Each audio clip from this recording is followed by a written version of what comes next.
As I said when I introduced the Psalm 23 reading, I have little doubt that most of you have heard Psalm 23 a multitude of times. It is used most commonly, of course, in funerals. But there's this message of the shepherd, the Lord as my shepherd, the well-known first opening line of Psalm 23 that most folks can recite from heart, even if they don't go to church. The Lord is my shepherd. And no doubt when I say the word shepherd in the context of the church, it brings certain images to mind. Shepherds, Jesus, the good shepherd, this idea of shepherding other folks. In the reading from Acts, Paul actually charges the people of Ephesus, the church of Ephesus, to become shepherds of the church. And so Paul makes the linkage between that sort of pastoral image of the shepherd and the more practical image of the shepherd whose job it is to take care of the church. So it is common, the word shepherd in biblical texts. Sometimes it's quite literal. Somebody has a job working as a shepherd. Most often, however, it is metaphorical. It is an image of something else, sort of portrayed by this image of the shepherd. I confess that as a newer pastor, I've been thinking a lot over these last months about the meaning of shepherd. I've probably been thinking about it even more in the present crisis, how to be a shepherd when you cannot be among your flock. So the word shepherd has been at the forefront of my mind for a while. It's been in a lot of conversations I've been having. But the etymology of the word shepherd, or of the word pastor, which is the title we often use for folks in my position, pastor takes us through a kind of Latin word development, right? So pastus and its root pa. Pastor means essentially shepherd, right? It has certain etymological attributes: to feed, to take care of, to tend. Feeding the sheep. Pastors are those who take their flock out to graze. They watch over them, protect them. They lead them in the right direction anytime they have to move from one place to another. So both Psalm 23 and Paul's directions to the church in Ephesus kind of bear this idea out. Paul is asking folks to be shepherds in the sense that he is asking them to be pastors. Now, in the ancient world, if we set aside the kind of literal meaning of the word shepherd, so not talking about a guy in a field watching over sheep, if we kind of dive into the metaphor of what shepherd means in the ancient world of the Israelites, the metaphor of the shepherd was most commonly connected to the work and the responsibilities of the king. Both kings and gods were referred to as shepherds of the people. Kings might carry with them a shepherd's crook, right? The hooked staff, or a staff of some kind that represented their role as the shepherd of the people. You can see the Pope carrying the shepherd's crook, right? The Pope is often spoken of as the shepherd of the people. So kings carried sometimes the symbol of their role as a shepherd. God is referred to as the shepherd of Israel, leading and protecting the Israelites as they kind of wander through the wilderness and face multiple dangers. It is noteworthy that God, the most significant shepherd in all of our sort of biblical reading, judges rulers, kings, and other folks by how well they live up to the responsibility of being a shepherd. So God even takes this idea that the ruler, the leader, is a shepherd pretty seriously. Rulers are judged ultimately by their ability to do shepherdy kinds of things, and those are to protect those they are charged with caring for, to lead them, to feed them, to watch over them, to lead them in the right direction, to make sure that folks are living in healthy, positive ways to overcome the weakness of some, to mitigate the strength of others, to lift people to places of equity, to seek sort of common justice. So these are the things that sort of flesh out in God's understanding. And of course, if God is judging leaders, right, we expand the metaphor to be much bigger than just the sort of field work of the shepherd. So it's expanded biblically to include those things which God does. So it includes the things that God expects of us because they are given to us in the example of God's work. So rulers are supposed to do sort of ethical and spiritual and moral things in the eyes of God to care for and protect the people. In the New Testament context, of course, we have Jesus Christ, right? Jesus Christ is often called the shepherd, right? The good shepherd. Never worked as a shepherd, but is given this sort of shepherd of the people. And so he becomes for us the sort of scale by which we weigh our own leadership and our own ability to sort of interact with the world. So Jesus teaches us things that are just bigger than just, tending. So Jesus teaches us justice and peace. We begin to learn the lessons of nonviolence, how to heal other people, how to be active in making sure that the world is a just and equitable place. So shepherding then kind of explodes into a much bigger context. Now, leaders in the Old Testament and the New Testament both have certain things they're not supposed to do if they're going to live up to this example of shepherd that's given to us through God, through Jesus, through all of these sort of biblical examples. Shepherds, and let's just assume, right, that I'm using the words shepherd and leader interchangeably here, which I will start to do. So it'll get a little stream of consciousness there. So shepherds or leaders, Old Testament and New Testament, do not seek power for the sake of having power, right? They are not people who want to empower themselves to lord it over other people, right? They are kind of servant leaders, essentially. They do not abuse the power that they are given. They do not abuse the trust of the people. They do not abuse their authority. They do not do things that become the way power can be twisted and abused to cause more suffering rather than alleviate the suffering. So these are things that shepherds don't do, right? Shepherds are not trying to destroy the sheep. So leaders do not cause harm to the people at its most base sort of level, but instead they are charged with caring for the meek, right? Caring for the poor, tending to the needs of those who are the least of these, right? So they are called upon to lift up the lowly, to make sure that there is justice in the kingdom, right? They are called on to lead with fairness and with compassion and with other things such as those. Rulers ought to be living examples in the biblical model, living examples of things like humanity and compassion and kindness. The best rulers in the biblical world adhere to these basic ideas, right? The idea that we should love neighbor, care for one another, and not actively destroy our own people. Biblical rulers who do not listen, who do not adhere to these principles, are often dealt with really harshly. God does not take lightly those who fail to live up to these standards of shepherding the flock that they are charged with. And often this is when we see prophetic voices, the Isaiahs and the Amoses and the Jeremiahs walking onto the scene to call out the abuses of the ruler.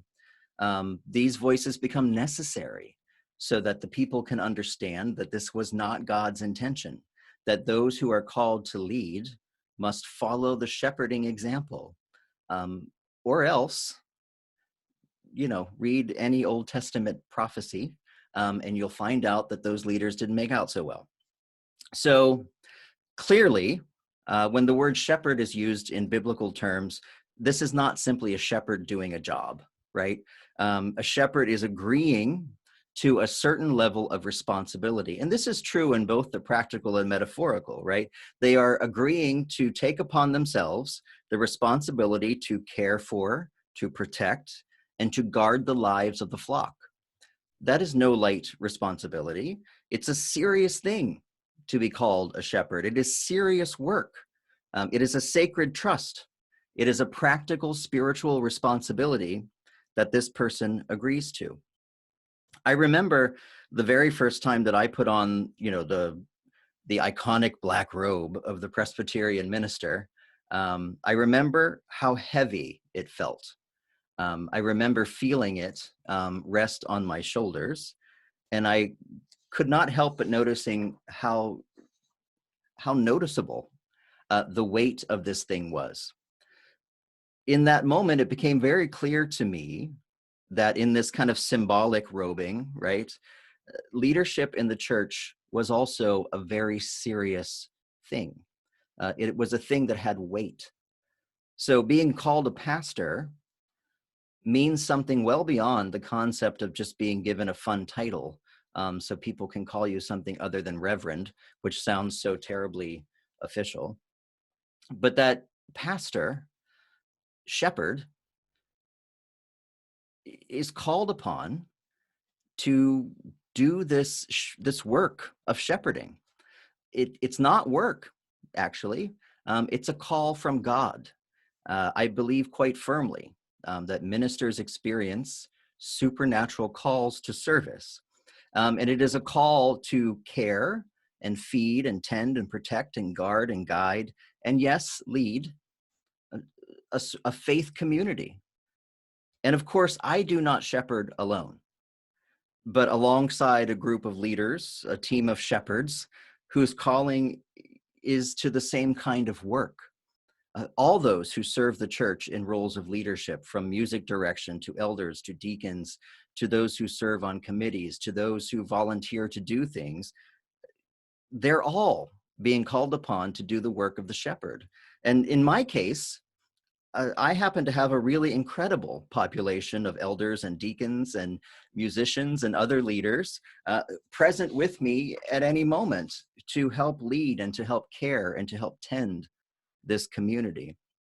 We serve together in a covenant of mutual responsibility and mutual accountability. And this is also the deal that the shepherd makes with God. God will hold us accountable for whether or not we cared and tended and fed and loved one another. Perhaps in many ways, all of us at some point rise to the level of shepherd in some way, the level of pastor, the level of leader, parents and bosses and community leaders and leaders of all kinds. We are seeing remarkable leaders step forward in this particular crisis, not from usual places. We are seeing doctors and nurses rise up into places of leadership to care for the sick in ways that frankly are amazing. So we are seeing shepherding happen in a kind of global way. But yeah, and one author, as I was sort of ruminating on the concept of shepherd, one author I was reading made the point that we often shepherd by example. So how we shepherd is often linked to those that we hold up as sort of examples of leadership or shepherding to us individually. So they're shepherds who came before us, who work alongside us, that are inspiring us and teaching us. Christ, of course, right, is the most inspirational example of what good shepherding looks like. Often an example that we feel like we can never live up to because Christ was just so good at it that sometimes it's hard to sort of live into that example. But there are others too. There are leaders, shepherds, who speak to our need to be tended to and to be fed. There are those who proclaim aloud in very public places the work of feeding and tending and protecting other people. And I'm sure that if I were to ask you who your personal shepherds are, you could come up with a whole giant list of people who have either come before us or walked alongside us or raised us from little babies to adults now, who were our shepherds, who tended to us and fed us, took care of us, inspired us, and taught us to lead, create creatively, and with energy. So, you know, I, I guarantee that we all have some shepherd that we look to. These are the examples, right? These are the connections. These are the things that create us as the shepherds that we are today, as the leaders that we are today. The Apostle Paul tells the leaders of Ephesus very specifically, keep watch over yourselves and over all the flock of which the Holy Spirit has made you overseers, to shepherd the church of God that he obtained with the blood of his own Son. Paul makes reference in this passage to tears, to suffering, to the fact that shepherding is such serious hard work that it comes with both its joys and its sorrows. It comes with both its successes and its failures, and it comes with challenges that are sometimes seemingly insurmountable. And Paul also offers a warning. Savage wolves will come among you, Paul says to these folks.